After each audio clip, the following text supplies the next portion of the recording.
Eh bien bonjour à tous les amis, on se retrouve aujourd'hui pour une nouvelle vidéo. Voilà, ça fait un petit moment que j'avais pas fait de vidéo, voilà, parce qu'en ce moment je suis en train de préparer pas mal de vidéos pour la suite sur la chaîne en fait, pour moi ce qu'il faut changer à l'OL, même si là en ce moment on est en plein chantier, le chantier a débuté même j'ai envie de vous dire réellement aujourd'hui, hein, voilà, le chantier commence j'ai envie de vous dire réellement en cette date le 9 juin, parce qu'aujourd'hui voilà, on a comment l'arrivée d'un joueur, et l'arrivée de pas n'importe quel joueur, hein, d'un ancien de chez nous, les gars, Alexandre Lacazette.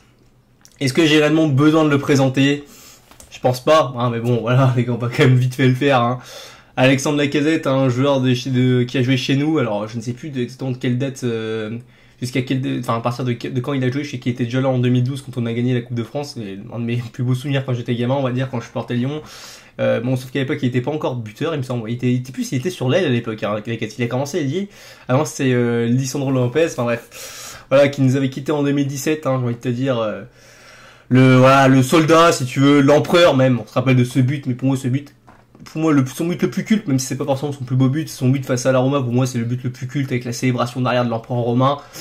Absolument exceptionnel. Enfin bref, c'est un joueur. Je suis content. Alors. Je vais quand même nuancer un peu, c'est quand même des fois mon avis sur certaines choses, notamment sur une chose quand même qui est importante quand même de spécifier, si je peux me permettre. C'est vrai que moi de vrai, je ne suis pas quelqu'un qui forcément est pour les retours d'anciens joueurs. C'est vrai que j'ai un peu beaucoup de mal avec ça, dans le sens où moi j'estime que, surtout quand c'est des bons joueurs, hein, surtout quand c'est des bons joueurs, parce que bon, généralement les mauvais joueurs ne reviennent pas, mais bon, quand c'est des bons joueurs voilà, qui ont écrit une histoire avec toi, j'ai peur des fois quand ils reviennent qu'ils entachent un peu l'image qu'ils ont laissée ici. Je sais pas si vous comprenez ce que je veux dire.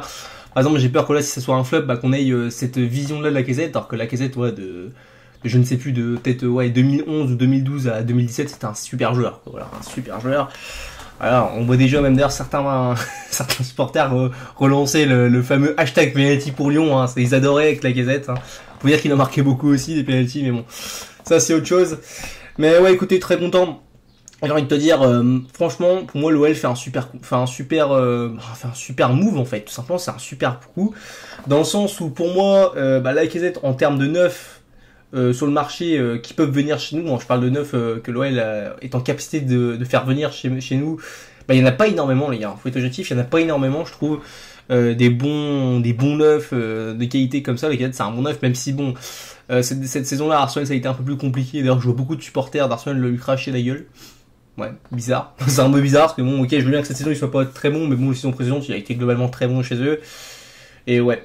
Ouais, donc franchement, les gars, passer de Lacazette à Moussa Dembélé, on peut dire c'est du glow-up, hein. C'est du glow-up quand même, parce que bon, malgré tout le respect que j'ai pour Moussa Dembélé, voilà. Voilà, je pense qu'on va passer dans une autre dimension, si on peut dire. Après, attention, Lacazette n'est pas non plus, c'est pas non plus Benzema non plus, tu vois, mais c'est quand même un sacré joueur, Lacazette, quand même, par rapport, quand tu sais, la saison qu'on vient de faire, tu te dis, mais comment on peut ramener un joueur comme ça, quoi.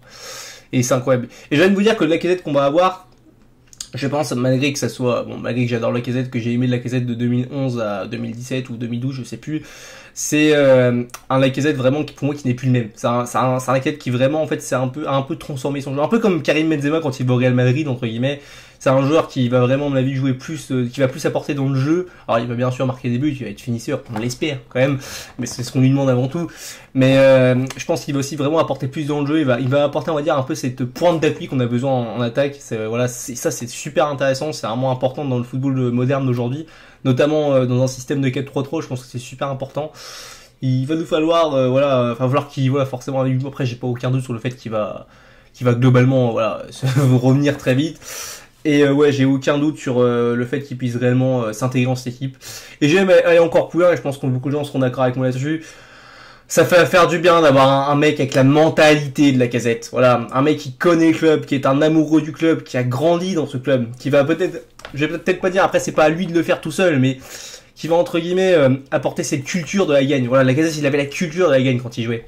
Chose qu'on a beaucoup perdu ces dernières années, et surtout peut-être qu'il va enfin, après ça j'y crois pas trop quand même, parce qu'il faut quand même pas plus exagérer, j'en vois qu'il s'enflamme un peu là-dessus, et peut-être, on va dire, possiblement, qu'il puisse, on va dire, recadrer certains membres du vestiaire, notamment les jeunes. Voilà, moi je pense à des jeunes comme Cherki. Alors Cherki, j'entends plein de choses comme quoi il peut partir ou pas, je sais pas.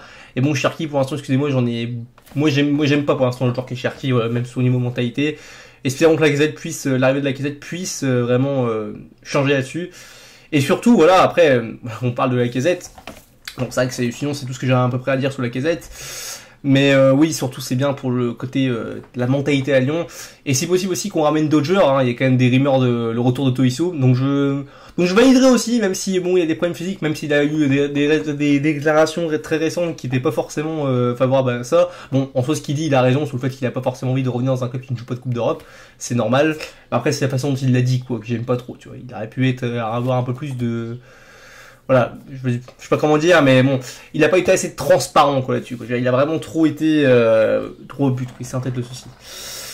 Ouais, donc voilà, sinon j'ai rien d'autre à dire sur le retour de Lacazette, les gars, je suis très heureux. J'espère qu'il va pouvoir changer de mentalité, et bon, il y a aussi beaucoup de choses qui vont arriver dans les prochains jours. Notamment, sûrement, peut-être aussi, l'arrivée d'un nouvel investisseur. Alors ça, moi j'ai aucune info dessus, hein, voilà, ma seule info, voilà, disponible, c'est ça, tu vois, c'est de l'eau de source. C'est la seule info, moi j'ai aucune info, donc j'ai pas de source. Mais bon, j'ai attendu longtemps de faire cette vidéo pour l'annonce de Lacazette, notamment, voilà, je voulais la faire il y a un petit moment, mais bon, j'attendais que ce soit officiel qui porte le maillot. D'ailleurs, on va parler juste après aussi de la réaction sur le nouveau maillot. Et ouais, on va voir aussi ce qui va se passer du coup sur les nouveaux investisseurs. Voilà, enfin, parce qu'il me semble que c'est les parts de pâté, un truc comme ça qui vont être vendus. On verra bien les prochains jours. Enfin, bref, je ferai une vidéo à part, sinon ça va être trop long et on verra. Et sinon les gars, je vais en profiter dans cette vidéo pour vous faire littéralement, voilà, là, on peut parler de ce nouveau maillot, hein, ce nouveau maillot les gars que vous voyez du coup c'est là, ouais c'est là à votre gauche, enfin ouais la gauche de l'écran. Alors ce nouveau maillot qui justement, voilà, comme vous l'auriez remarqué, ouais, j'ai un peu porté ce maillot là, c'est un peu, voilà, c'est un maillot qui nous rappelle des bons souvenirs, c'est le maillot de la campagne 2016-2017, quand on voit justement jusqu'en demi face à l'Ajax et qu'on se fait éliminer malheureusement, qui ressemble beaucoup, et j'aime beaucoup ce maillot, franchement là ça fait 2 ans de suite qu'ils nous font des bons maillots. Je sais pas depuis quand c'était arrivé que ça fasse 2 saisons de suite qu'ils fassent de bons maillots, parce que c'est vrai que ces dernières années, notamment voilà, notamment depuis ce maillot-là, quoi. En fait, je trouve qu'on a, à part le maillot de l'année dernière, si on compte pas le maillot de l'année dernière, de la saison qui vient de se passer ici, de se passer là, on va dire, les maillots étaient globalement assez moyens, quoi, même voire nuls. Ah voilà, le maillot quand Juninho revient, excusez-moi, mais c'était un maillot blanc, quoi. C'était juste un maillot blanc avec écrit Olympique Lyonnais dessus. Donc ouais. Non, très content de ce nouveau maillot. Alors, il y a des petites subtilités dans ce maillot-là. Bon, il ressemble beaucoup à celui-là, notamment le col, tu vois, qui c'est pas pareil. Mais surtout, ce que j'aime beaucoup dans ce nouveau maillot, alors, au-delà du fait que dans les deux bandes, je sais pas si vous remarquez, il y a un peu des espèces de V enfin, je sais pas comment ça fait, une espèce de V en ombre qui apporte une espèce de petit motif que j'aime beaucoup. Je trouve que ça fait classe. Mais surtout, ce qui me plaît beaucoup dans ce nouveau maillot, je vais pas vous mentir, c'est vraiment les bandes. J'aime beaucoup le fait qu'on alterne bande rouge, bande bleue. Alors, du coup, il y en aura 3, du coup, mais que t'aies 2 bandes rouges et que t'aies une bande bleue, je trouve que ça rend super bien et ça va avec nos couleurs. Voilà, c'est bien, c'est rouge et bleu, quoi, ça va avec nos couleurs. J'aime beaucoup. Non, ce maillot-là est vraiment très joli. Pour tout vous admettre, j'ai déjà précommandé en fait. Mais bon, voilà, je l'ai commandé. Bon, normalement les maillots n'arrivent que que mi-juillet, je crois, un truc comme ça. Donc bon, j'aurai le temps, à mon avis, d'ici là, de en porter d'autres. Mais franchement, très beau maillot et j'en suis très très fier. Voilà, franchement, très beau maillot. Adidas, ça fait 2 ans de suite qu'ils nous font des beaux maillots. C'était compliqué, sinon les dernières années Adidas, mais là, très beau maillot, magnifique. Voilà, bon, j'ai rien d'autre à vous dire sur ce, les gars. Donc, écoutez, bon, très content. On parlera aussi des infos possibles s'il y a des nouvelles infos mercato qui vont sûrement arriver, notamment un joueur de Caen, là, le Penant, je crois que c'est ça, le Penant, je sais plus comment ça se dit, qui est peut-être le milieu de terrain de Caen qui va peut-être venir chez nous. On parlera aussi vite fait. Et sinon, ouais, j'ai rien d'autre à vous dire. Je prépare d'autres vidéos un peu plus longues, un peu comme la vidéo sur Buzz. Hein. Alors oui, aussi, j'en profite pour ceux qui ont regardé jusqu'à la fin de la vidéo. J'ai pas fait les débriefs de l'équipe de France pour être honnête avec vous pour 2 raisons. La première, c'est que, en fait, j'étais justement en train de préparer les autres vidéos, du coup, j'avais un peu la flemme de faire les débriefs, et aussi parce que le premier débrief de France-Danemark, je me suis endormi. J'ai regardé le match le lendemain, mais franchement, j'avais pas la fois de faire le débrief, surtout sur une défaite comme ça le lendemain. Mais bon, face à l'Autriche, c'était assez moyen. Mais je pense, face à l'Autriche, face à la Croatie, c'était assez moyen. Par contre, peut-être que demain, je ferai le débrief d'Autriche-France, et je pense aussi, je ferai une vidéo aussi bilan de l'équipe de France sur ce match de Ligue des Nations. Parce que j'ai quand même un avis sur l'équipe de France, donc il faudra que je partage mon avis, tout simplement. Voilà. J'ai rien à vous dire là-dessus. Je vous souhaite une très belle journée. Hein. Je pense que vous êtes heureux tout comme moi. Et on se retrouve sûrement demain pour une nouvelle vidéo pour le débrief de Autriche-France. Allez, à plus les amis. Et surtout, allez l'OL.